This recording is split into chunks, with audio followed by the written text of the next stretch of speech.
And if you ever tell people that God does not have fierce wrath towards the sinner, not just the sin, but towards the sinner, then you're lying to them. Because I don't find verses that speak and show God to pour out wrath on sin. What's that? How do you pour out wrath on sin? Where is it? Listen to this. I'm just going to give you 5 verses that deal with God's wrath. You tell me who the recipients of the wrath are. Exodus 22:22. You shall not mistreat any widow or fatherless child. If you do mistreat them,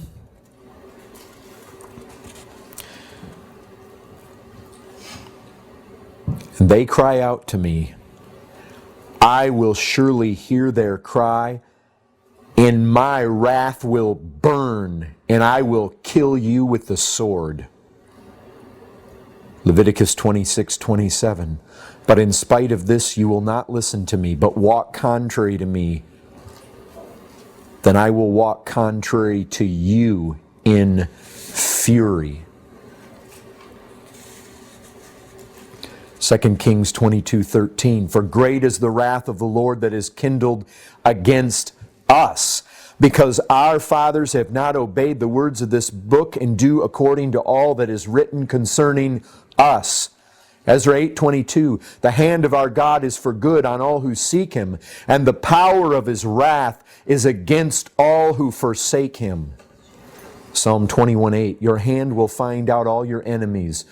Your right hand will find out those who hate you. You will make them as a blazing oven when you appear. The Lord will swallow them up in His wrath, and fire will consume them. Folks, His wrath is directed against sinners, not just sin.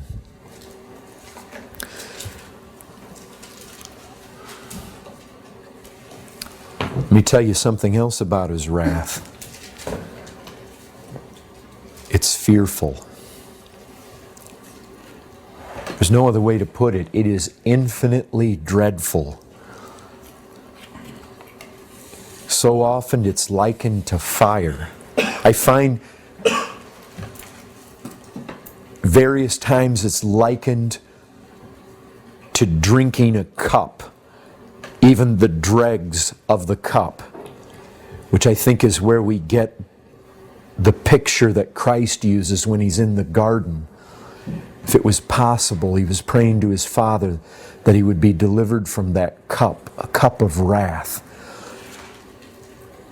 But more times than anything else in the Bible, you tell me, you listen to this, you hear what this wrath is likened to.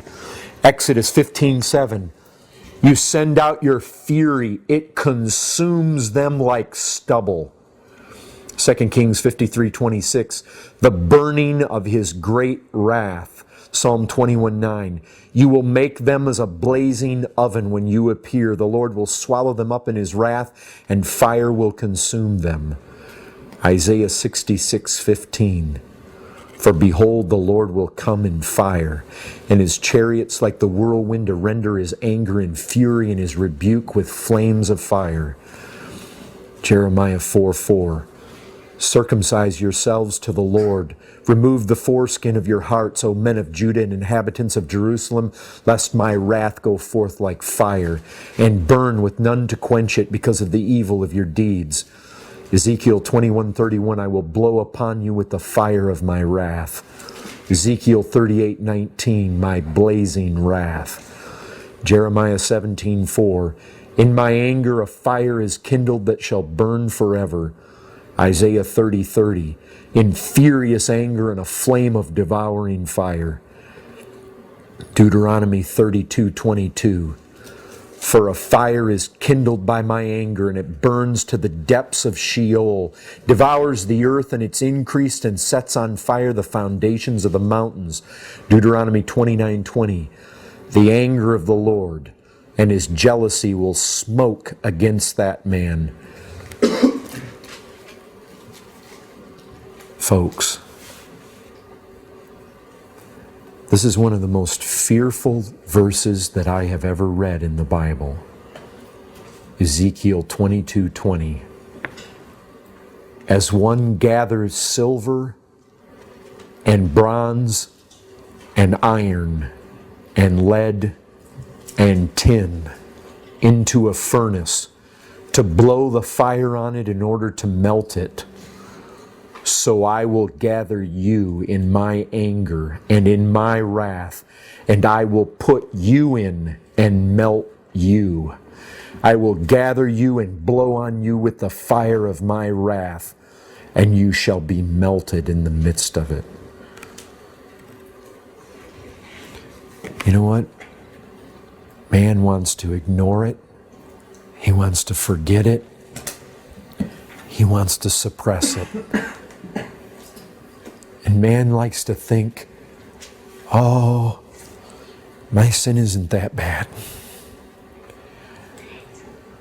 And God isn't that angry. And man somehow thinks, some way, somehow, well, even if hell's real, I'm going to be down there with all my friends. I will gather you and blow on you with the fire of my wrath, and you shall be melted in the midst of it. Man thinks he's going to stand up to it. But I tell you what, when God blows upon him with the wrath of his vengeance, with the fires, a smoke, a blaze, man will yield immediately. There will be no fight in him. He will succumb to that wrath. Folks, the wrath of God is fearful. And I'll tell you this, nothing but sin brings out this characteristic of God. Wrath is the way a holy God does respond and to the wickedness of men. But I'll tell you a third thing about this wrath. It's righteous. Listen to this. This is in Romans 2, verse 5. But because of your hard and impenitent heart, you are storing up wrath for yourself on the day of wrath, when God's righteous judgment will be revealed. You know what most men feel? They feel that the wrath of God, if it's as bad as the Bible says it is, and the Bible says it's terrific, it's terrifying to the uttermost. If it's that bad, man looks at it and says, wait a second. If it's that bad, this is excessive. God's going overboard here. Man cannot conceive of God having such a massive reaction on God's part to our little sins. So they look. This can't be. This is overkill. I'll tell you what. The problem is not that God is excessive. It's not that He's extreme. It's not that He's disproportionate. The Bible says His judgment is righteous. Folks, the problem is we underestimate the degree of our crime, our guilt. Our guilt is on a level that we know not. The problem lies not in our assessment of His wrath. The problem lies in our assessment of the excessiveness of our sin. That's where it lies. God's wrath shouldn't make us think of an overreacting God. It should make us think of underestimating foolish men. God's wrath is reasonable if we understand our sin.